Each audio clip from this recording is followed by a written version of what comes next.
আমার স্বাদের কিচেনের ওয়ালটা আমি কিভাবে গুছিয়ে নিলাম প্লিজ আপনারা দেখবেন। আসসালামু আলাইকুম, আপনারা সবাই কেমন আছেন? আশা করতেছি আল্লাহর রহমতে অনেক বেশি ভালো আছেন।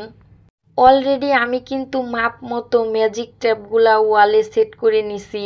সবগুলাই সেট করা কিন্তু হয়ে গেছে।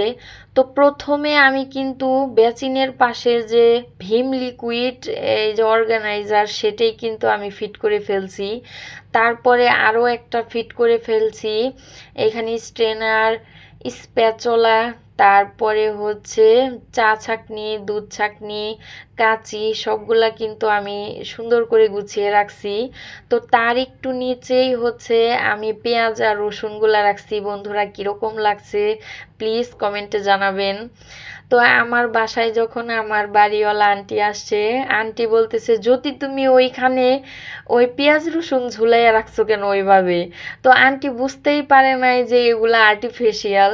তো একদমই কিন্তু অরিজিনাল পেঁয়াজ রসুনের মতোই লাগছিল। দূরে থেকে তো অনেক বেশি মানে অরিজিনালের মতোই লাগে।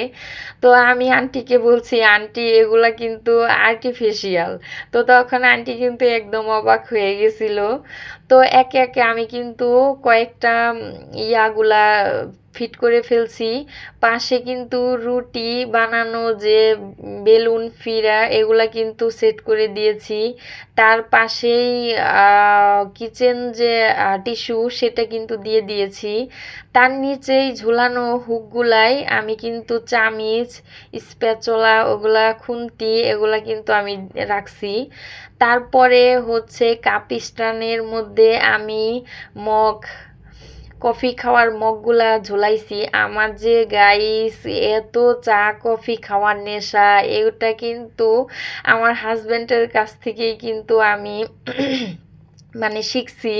চা কফি খাওয়াটা আগে কিন্তু খাই নাই, এখন খুবই ভালো লাগে চা কফি খাইতে। কি আর বলবো, কিছু বলার নাই, অনেক বেশি মজা লাগে। আপনাদেরও কি মজা লাগে নাকি চা কফি?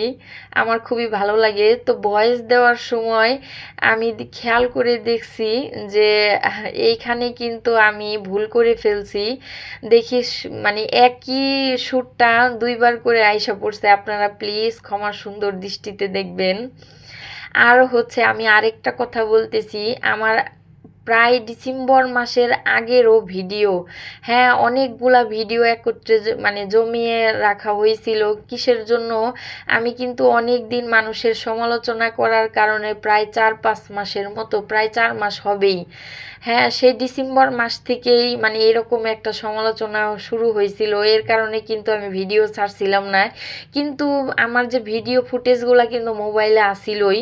তো এর কারণেই কিন্তু সব ফুটেজ এখন কিন্তু আমি এডিট করে করে ছাড়তেছি। তো আপনারা ভাববেন না 1 মাসেই সব কেনাকাটা করছি, এটা কিন্তু পসিবল না। এটা কিন্তু অনেক আগের ভিডিও, তারপরে 1 মাসেই কিন্তু এত কেনাকাটা করা যায় না। আপনারা প্লিজ বুঝবেন, বাজে মন্তব্য